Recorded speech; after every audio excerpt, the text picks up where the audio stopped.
You can create text-based games really easily to go along with educational content. And I'm going to show you how to do this. The basic way that we do it is we go and we tell the model, in this case ChatGPT, we're going to play a game together. That's kind of one of the fundamental statements.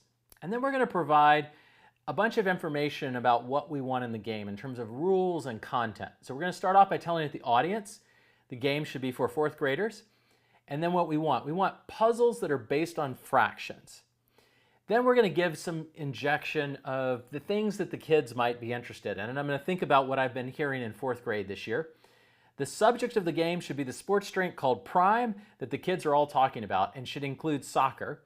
And I'm going to have a bottle of Prime and a bunch of small cups. When the kids solve puzzles, I will give them that fractional amount of a cup of Prime. And then tell me the first puzzle. Now again, when you're playing games or when you're asking questions, anytime you want it to ask one at a time, it's always helpful at the end to say, tell me the first question, or ask me the first question, or tell me the first puzzle, or whatever the first thing that you're trying to look for. So we now get our game, our text-based game started. Prime Power Up Soccer Showdown. So it's incorporating both of the concepts, or both of the sort of the pop culture concepts. You are the star of your soccer team and you've just discovered the super energizing sports drink called Prime. This is like a YouTube advertisement for them. Sounds like what my son's listening to every day when he pulls up YouTube.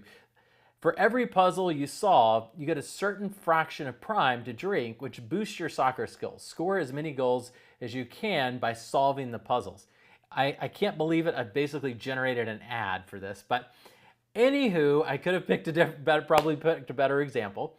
So it goes and generates the puzzle. Okay, puzzle 1, the warm-up kick. Your coach has one full bottle of Prime and wants to divide it equally among 4 players, including you. If you solve this puzzle, you'll know how much Prime each player gets. I think I'm one of those 4 players in this. Question, how much of the Prime bottle will each player get if it's divided equally among 4 players? Solution, to solve this puzzle, you need to divide the bottle, which represents 1 whole, or 1 by 4.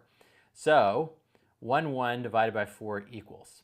And now I'm going to go in, and it waits for the answer, and I can provide the answer that the kids or the students or whoever would have provided, which would be 1/4.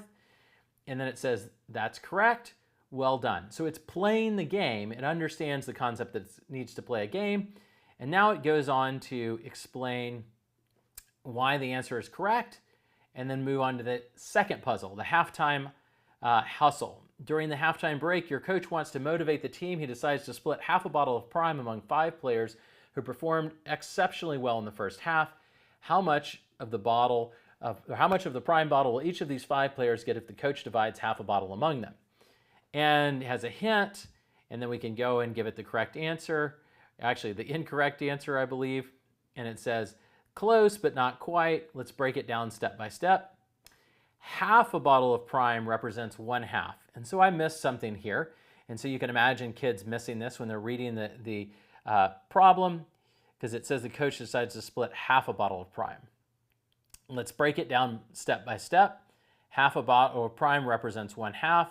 Now you want to divide this half bottle among 5 players. So 1/2 divided by 5 equals. And it explains.